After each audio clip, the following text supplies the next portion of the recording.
Hi, so we are live. Welcome to the first Valhalla Network space. And I'm your host, Mark Martesed. I'm the VP of Marketing here.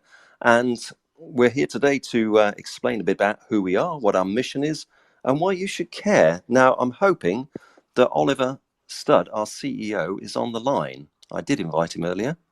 Hey Mark, managed to join. So our first Twitter space has started off well. No technical difficulties for once.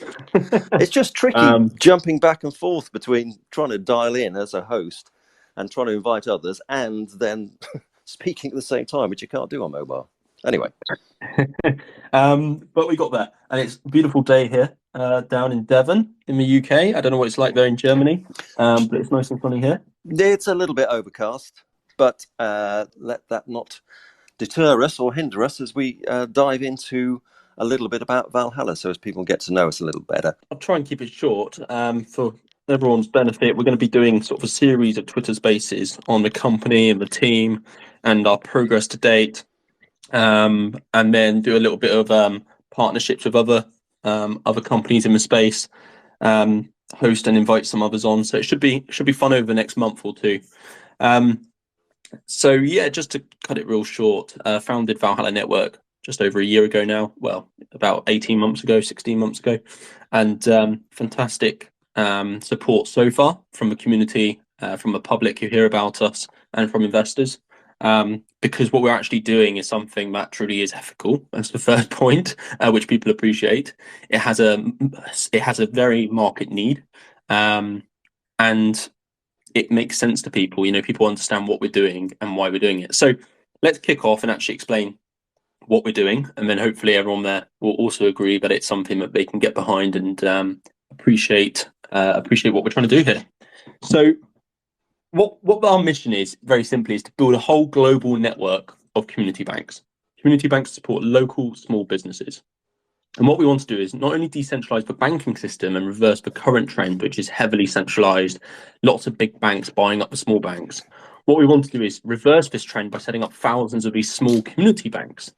But we want to go one step further as well. We want to decentralize the governance of the banking system itself by having it owned by a foundation that is in turn governed by a DAO and token holders and the public eventually. So it's a big mission. It's not a small one, I accept. And it's one that will take many years for the network to grow, and hopefully will be across continents in the next 5 to 10 years. Got some big ambitions for us to set up in the EEA and then move into Africa and Americas and Asia, but starting in the EEA. So yeah, Mark, you've set up small businesses yourself. You're in Germany, which is the home of community banking, if you like. Well, actually, the home of community banking is really the UK. But then Germany took it on and made it what it is today.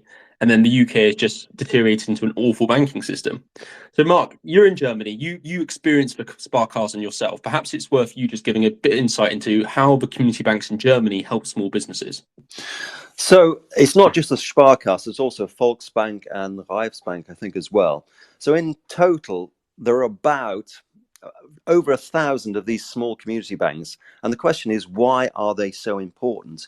Now, if I roll the years back and think about my school days, I did economics A level when I was at Blimey, we don't want to go on for too long, by the way, Mark. Steady. When I was at school doing economics A level, I learned back then that German businesses had a long-standing, small German businesses, so SMEs, had a long-standing relationship with their bank, and their bank supported them. And had a much more direct relationship than we do or we know of in the UK. And it is through that and through this network of community banks in the in Germany, that the German export market has thrived as it has. And there is a sort of little known phrase called hidden champions. And these are small businesses that are top 3 in their niche, whatever that is, micro niche, in export sales worldwide.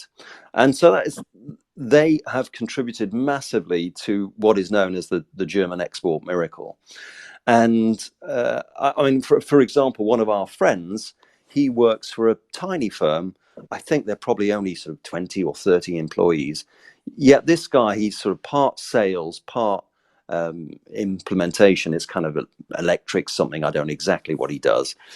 And he flies all over the world, Asia and North America, selling and doing installs. And it's just one tiny company in Germany. And that's an example how, with the support of local banking, that companies here in Germany have been able to thrive. And that's what is sorely missing in the UK. Well, it's missing across the world. So I guess what's important is why is this local banking helping hidden champions come to light in Germany? And it comes down to credit availability. So what people don't realize about the banking system, and a lot of people in the DeFi and the Web3 space, and people arguing, especially Bitcoin maxis, who argue everyone should pull their money out of the banking system and no one should have deposits anymore, and don't trust your bank and move it all into Bitcoin and all this rubbish that you hear. If that actually happened, the entire economy would collapse. Depression would go up massively. You'd get suicide rates increasing, bankruptcies increasing, unemployment going sky high. So all these people arguing for the banking system to collapse don't actually realize the damage it will do to everyone's, including their own life. So it is an awful thing to be striving for. So the banking system itself, it's not what people have been taught. It's not financial intermediaries where you simply put your money, you're a depositor, you put your money there, and the bank simply lends your money out to someone else. Although that's what we're taught, and I was taught it when I joined HSBC, it's a lie. What banks actually are credit creators. They create new money every time they issue a loan. And this new money, how it's being used, what it's being used for, impacts the economy. And it decides if there's an inflation, it decides if there's GDP growth, it decides if there's just asset bubbles and then banking crises and boom bust crises and stuff like that. So it all comes down to credit creation. Now, small businesses in general really struggle to access credit, and they really access to get loans anyway. They rely heavily on the banking system. They can't access credit through, the normal capital markets like big firms can do. So they rely heavily on their banking partner. So if you've got a banking system that's heavily concentrated, these big, large banks who aren't interested in small businesses, you can really struggle to get through the door.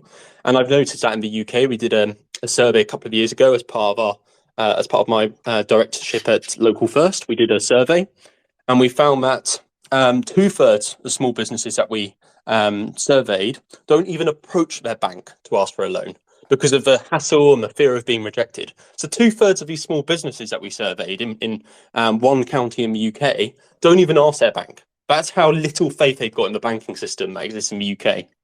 Whereas in Germany, you've got a very different banking system.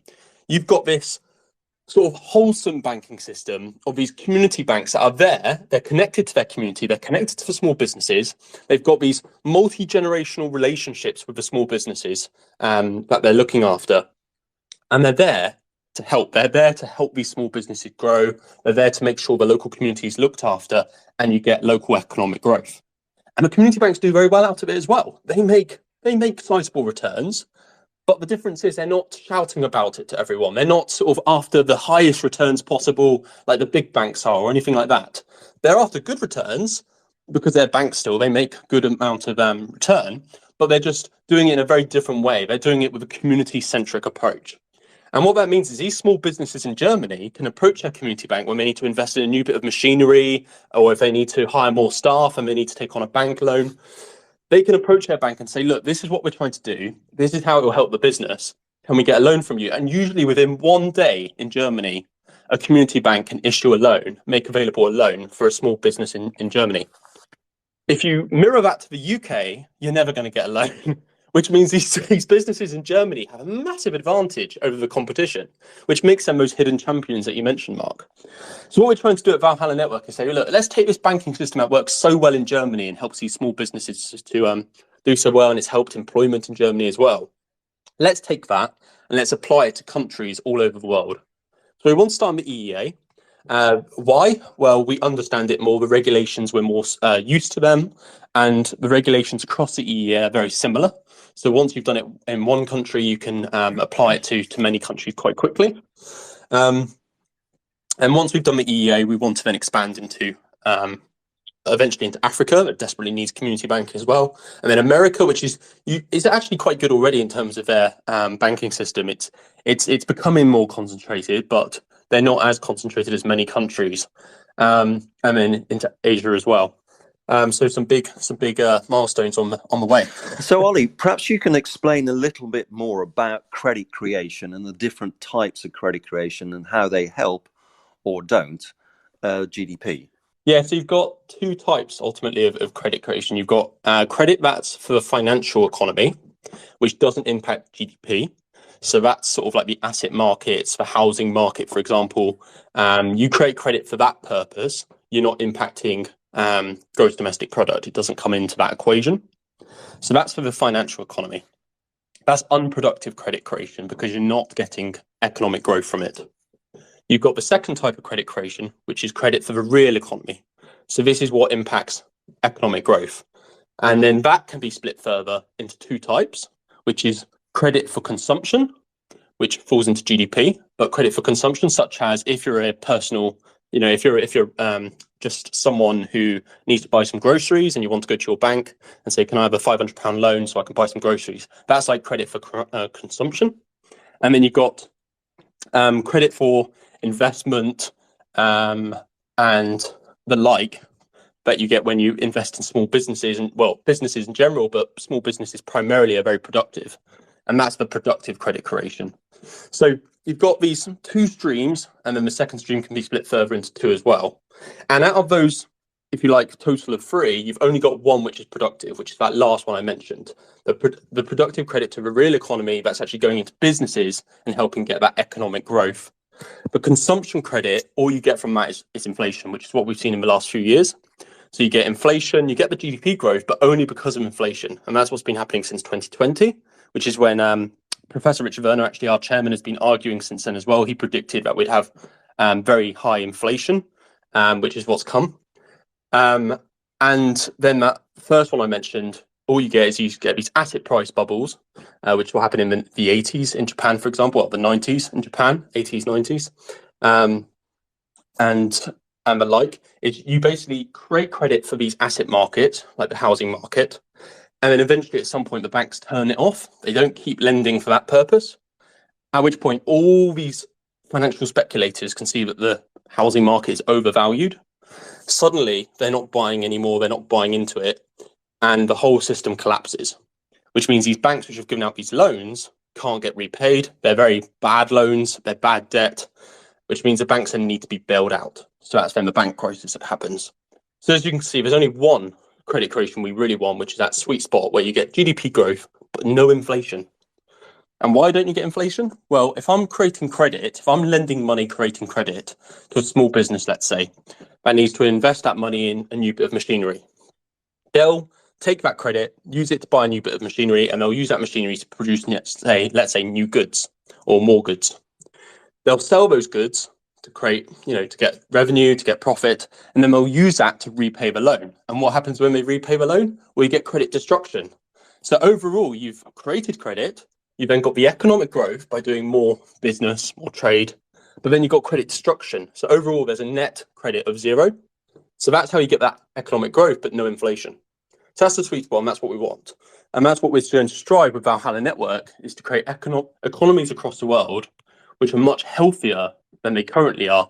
And as we can see, as banking systems concentrate over time, economies become more and more unhealthy and destabilized, and more likely to have this unproductive credit creation that comes from these big banks that are lending to financial speculators or lending more to large businesses, which are less productive than small businesses. Right, and it has been EU policy, for example, from the time of Mario Draghi as head of the ECB, that he said there were too many banks in the EU, and those numbers needs to be cut down dramatically, and not necessarily here in Germany so much, but around Europe, and obviously in the UK, we're down to just the major banks now. Yeah, so, in Europe, you've got 50% decline in number of banks in the last 20 years under the fantastic policies that they've put in place. But actually, we need the reverse of this. We need to set up these thousands of small banks. We need to set them up so that we're actually helping businesses and helping people. Because ultimately, if you don't help the small businesses, which account for actually over 99% of business, for example, in the UK and actually across the EU. 99% of businesses are small businesses. And in the UK, 2/3 of the population are employed by small businesses. So people might think it's not that important, or some people might think, oh, we don't need to focus lending to them. They're 99% of the businesses in the UK and across the EU are small businesses. You can't just let them deteriorate. You can't just ignore them. You can't have a banking system that doesn't, and it makes no logical sense either to have a banking system that exists to serve for 1%. As we all know, that's what these 1% people like is, oh, let's just have everything to serve for 1%. But actually, then you've got 99% of these businesses aren't being catered for, aren't being looked after, and don't have a banking system designed for them. So that's what Valhalla Network is trying to create. We're trying to do something where we're saying, look, there's a massive market need for this. There's very little competition at the moment. Now, of course, in Germany, there's competition, but one, we're not going to target Germany to start with because there's not a huge need for it. Eventually, hopefully, we'll go into Germany as well and set up more community banks because unlike what your friend of the ECB said, we actually do need more banks. So regardless if there's banks already there, we need more of them. And it's healthy for the banking system to have competition. So that's actually what we want, competition. And yeah, hopefully across the world, we'll eventually have this set up and be helping these small businesses. And so, is it riskier? I That's was the just thing. about to Like, ask people you hear that. this and they think, To further emphasize the fact that we do need SMEs and the strength of them in with regards to their relationship also with their local community banks, is that during the 2008-9 great financial crisis, none, and I repeat, none of these community banks in Germany were bailed out. And it's because they have a very sort of close relationship, as I say, with the businesses they work with. And so they're not taking these casino type risks that the larger banks are taking. Yeah, well, there's a few factors involved for the community banks. And, I've had arguments with people about this as well, who are blindly spouting that small businesses are riskier. So there's a few factors in play. One, small businesses in general aren't riskier. That's a lie. Like I said, that's productive credit creation. If you do productive credit creation, it's not going to end up as bad debt because the credit is being used to generate more, to either create more goods, create more services, which are used to generate a return that can be used to repay the loan. So actually, it's less risky to be doing productive credit creation. So that's the first point. The second is, like you said, the community banks in Germany, and eventually the ones we'll set up, have a very close relationship with their businesses, which means you've got this moral obligation. And you see this in India as well, microfinancing. That happens a lot in India. You have this moral obligation.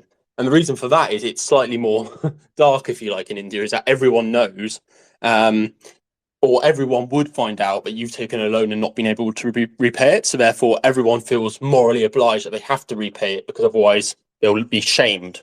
So there's slightly different way it works there. Whereas in Germany, you've got this very good relationship with the businesses. So the small business and the bankers know each other. The small businesses know that it's a community bank and they're trying to help them. So they want to repay the loan. They know it's not a big bank like HSBC that they don't have a relationship with. They don't care about, we don't care if we repay you or not. You're just a big bank. If it's a community bank that's been there to help them, they feel morally obliged. Okay, yeah, I want to repay this loan. I know the bank is doing me a favor, so I want to make sure I actually repay it. So there's a moral obligation. And then thirdly, not only, as I said, the risk isn't very high, you've got a default rate below 1% for the small businesses that the community banks are actually working with. So you've got this default rate below 1%, but also because small business loans tend to be over collateralized, and that means that when based on the value of the loan, you're actually taking a lot more collateral than the value of the loan. And that can be as commercial property, that could be personal guarantees as well from the directors of a small business. It can be their houses on the line as well. And then you've also got all the assets that the company owns. You've got receivables, stuff like that. So there's a lot of things there, the assets of these small businesses that are tied up in this loan, which means even if the small business did default, and it's unlikely that community banks don't immediately go in. Again, this is how they're different from the big banks. Sorry, like RBS, they don't go in and just strip the small businesses of their assets and say, right, great, you've defaulted, we're going to now sell everything, which is what some of these big banks do, which is a very nasty way of doing business. Community banks tend to, first off, if the small business is struggling, they have a very good communication. They talk to each other. And they'll try to help the small business into, okay, well, look, why are you struggling? How can we help you get into profitability? So that's the first stage. It's trying to help a small business turn around. The second then is, okay, they understand that they are defaulting. They do need to now actually take some of the collateral. Because it's over collateralized, the loss given default is practically 0%, which means these small business loans are actually very low risk compared to the riskier loans that these large banks are giving out to these large businesses and these financial speculators. So let's now talk about how Valhalla Network are going to roll out this grand plan. Talk about the different phases of this rollout and how it's going to work.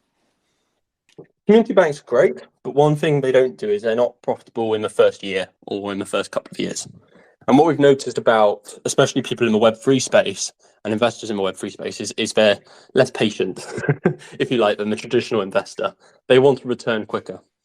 So we thought about this, and it actually makes sense if we build a model whereby the returns are coming in for the foundation, at least, which is the owner of the banking system, and then the token holders govern it, is if a foundation can make a return in the first year or 2 years of the project being live and actually up and running, then everyone's going to be happy. So what we do is instead we start phase one, which is where we set up one bank, and that's going to be based in Liechtenstein.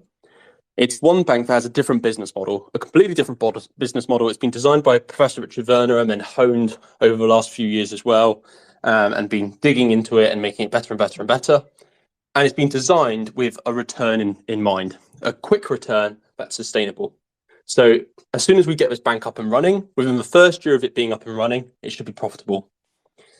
Which means that foundation is already making a return, and the project has real world cash flows supporting it. Unlike a lot of these projects out there, which are just built on hype, our project actually has these real world cash flows from a banking system, these profits that are being made, supporting the Valhalla Network mission, the Valhalla Network Foundation. Now, with this in mind, it means that we can then go into phase two quicker. We've actually got something there supporting phase two, allowing us to push and quickly set up these community banks. So we can then start 2, 3 community banks in the second year, and then the third year, maybe another 5 or 10 community banks. So we can quickly start establishing these community banks, because they take a few years to become profitable. 3, 4 years of community bank. Once they're up and running, it takes 3 to 4 years for it to become profitable.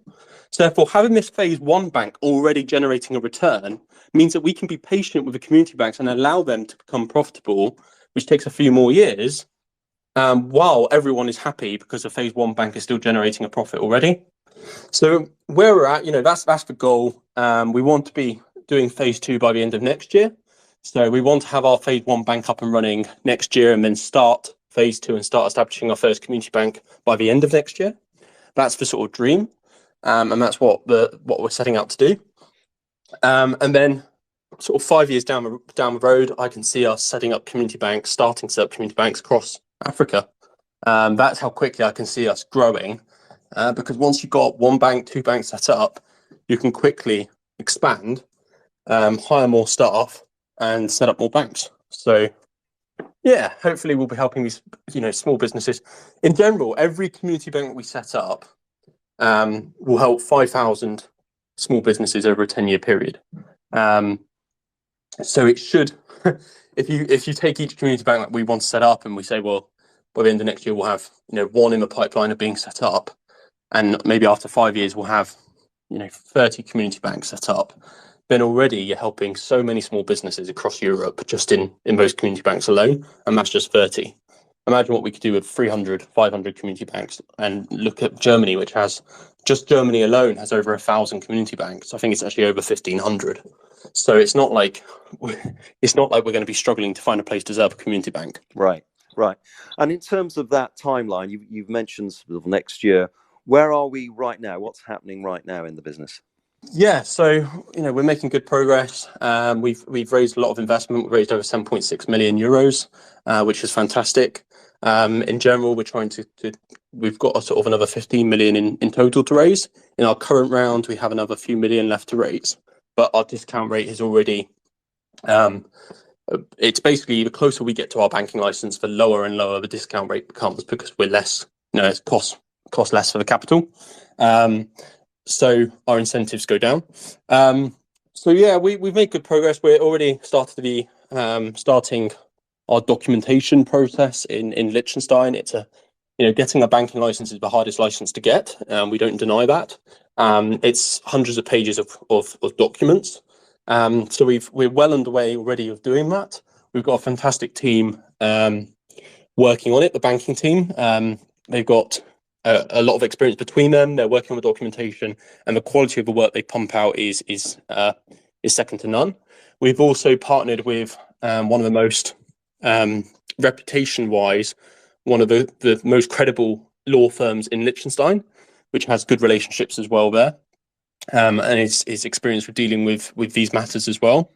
So we're making good progress. We want to get our preliminary application in sort of by the end of the month, by the start of next month, really, which is our preliminary application. Then we want to get our full banking license application in by the end of the summer, sort of September, August, September time is when we're sort of imagining it, which means hopefully we'll get our banking license early next year, maybe start of Q2 next year, which would be perfect. And we need to raise the rest of the capital before then. So, like I said, the closer we get to that date, obviously, for an investor, if we're getting a banking license, the closer we get to getting a banking license, the better for the investor. So therefore, we see that as well by saying, well, look, our early investors, they get the incentive. So that's why we offer such a nice discount rate. And the closer we get to achieving our goal, the lower the discount rate becomes, because we offer less of an incentive to the investor. Because ultimately, once we've got a license, we'll be batting away investment. It'll be very easy once we've got the license to actually, we won't struggle at all. So ultimately, once we've got the license, the discount rate goes to zero. And that's when we do the public round as well and do a much larger capital raise. So talk to us a bit about the public round.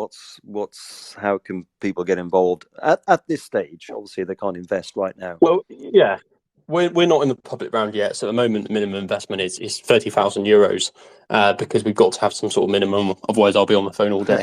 Because I do enjoy speaking to investors, especially the investors that are aligned with Valhalla Network. I have a very close relationship with all of them. So mostly because they share the same mission and the same ethos as us as well. They're not just looking, okay, what return can we make or something like that. They're actually joining Valhalla Network because of our long-term goal and our vision of creating these community banks to help small businesses. So €30,000 is the minimum investment at this point. So for the public out there who aren't looking at that sort of amount, they need to wait until the public round comes, which is when we do the token generation event and the ICO next year. But until then, joining the community, supporting us. We're going to be setting up the public Discord soon as well, so we can start answering questions in mail. We'll be doing AMA soon as well, and more interviews with Richard, Professor Richard Werner. So we're also at Web Summit again this year. We're going to be a participant again. We were there last year. We're going to be beta again this year. So we'll have a little stand there where we can chat to anyone who comes over and wants to learn more about community banking and Valhalla Network and what we're doing. So yeah, this year will be about fostering and growing a community. And then when we start next year, our public round, hopefully we'll already have that community there who are interested and ready, so that when we get our banking license and do the token generation event, there'll be a lot of hype around it anyway, because we'll obviously do a lot of marketing around the banking license, because it's such a good thing and such a big thing to achieve. We will already have that community there ready to join the public round. So it's quite exciting. So if anyone would like to find out more, and if you enjoyed the conversation here today, then obviously you can visit our Twitter profile, and that's Valhalla DAO and then an underscore. But obviously, if you're listening to this now, then you'll know where we are. I was about to say, if they're listening to this, I don't think exactly. But it will then take you from that from our profile to valhallanetwork.io, which is our website, and from there you can join our mailing list by downloading the white paper. And also, if you have 30,000 plus you'd like to invest, then there's a button there you can click to apply to invest. Yeah, you get the luxury of getting a conversation with me, which is worth €30,000 anyway. Yeah. Come on, let's admit it. Jump on a call with me for half an hour, or however long you need. 30. It's a very high premium call rates. That's what it is. It's a service that I've now started. Premium call service. Yeah, well, it's not. Sounds like I'm doing something dodgy. That's not good. That's good. Yeah. Right. Any Yeah, closing you know all remarks about that, Mark. before we say goodbye for this session? I look forward to the next Twitter Space and the coming ones over the next month, and hopefully we'll explore some partnerships as well and get some other companies involved in chatting to us about the DeFi space and how it is for them and how they see the banking system over the next sort of year maturing. Whatever's going to happen this year will be interesting. It's already been interesting. Markets are a roller coaster at the moment for any investor out there. Yeah, and we can probably discuss more about the banking sector, particularly in a future episode, as well as the sort of technical side of what we're trying to achieve with the DAO, because I think people will probably want to know a little bit more about that and trying to understand it. Yeah, definitely. All right, cheers, Mark. Thanks, Ollie. Thanks for taking part, and we'll look forward to speaking with you soon. Bye-bye.